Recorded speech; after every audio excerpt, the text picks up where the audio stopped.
And now we're going to say congratulations, you've got the job. And then condolences because you've got the job. It's a real catch-22. This is what some people are saying about Reince Priebus. He's the new chair of the Republican National Committee. The party has more than $20 million in debt, has a lot of house cleaning to do after scandals that took place last year. And this is all before the 2012 presidential race. Ari Berman is with The Nation, and Princella Smith is a Republican strategist, and they both join me now to talk about this.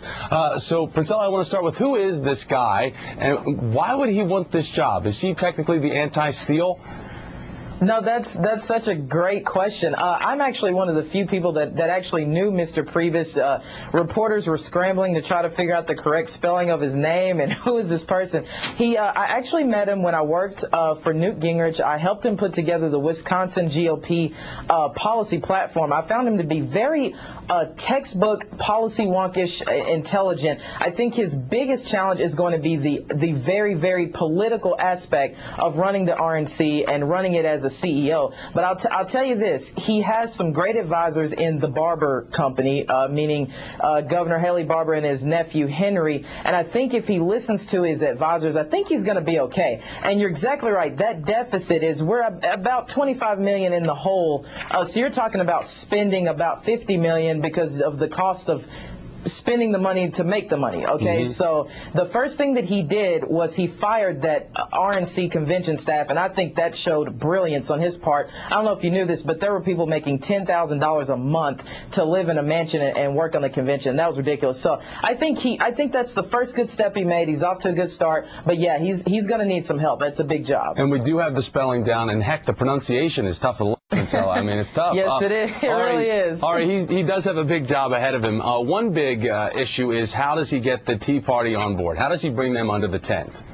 Yeah, well, I don't think Reince Priebus is going to become a household name, most likely, anytime soon. He does have a challenge ahead of him. Just as the House GOP is trying to figure out how to integrate the Tea Party, so will Reince Priebus try to figure out how to integrate them within the party structure, which is going to be sort of difficult because party chairs, it tends to be a relatively insular political institution that's kind of hard to broaden out. Now, actually, Howard Dean did it pretty well with the Democrats in trying to get new activists and new people involved, and that'll be somewhat of the challenge for Priebus as well, to try to get some of these new Tea Party folks involved in the party. They obviously want to be involved. Whether the Republican establishment wants to let them in is kind of a whole other story. All right, so since we're on this debt issue and the RNC having about $20 million in debt, I want to transition to something really topical, our own debt ceiling.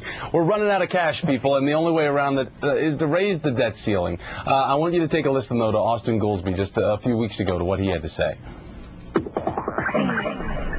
If we get to the point where you've damaged the full faith and credit of the United States, that would be the first default in history caused purely by insanity. I mean, there would be no reason for us to default other than that would be some kind of game.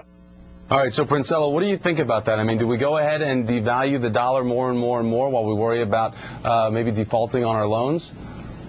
Well, it's a horrible situation that we're in, but I think undoubtedly Congress is probably going to vote to raise the ceiling. I think the big issue here is making sure that we're also making realistic plans to do some spending cuts and send a message to the international financial community that we are serious about taking control of our debt situation. In 1994, we were in a similar situation, but the difference is we are engaged in two combat theaters. So we're engaged in two wars. There's a lot going on. There's a much larger economic crisis. So I just think Congress needs to be serious if they raise the debt ceiling about cutting some spending and show the American people, we want to get some jobs created, and again show the international financial community that we're going to get this under control. And Ari, what's your take? How do Republicans oppose raising the debt ceiling when we hear these predictions and the warnings are very dire? Yeah, well, I don't think they're going to be able to oppose it that strongly. I mean, this is going to be sort of like political theater, too, in the same way that repealing health care is. I mean,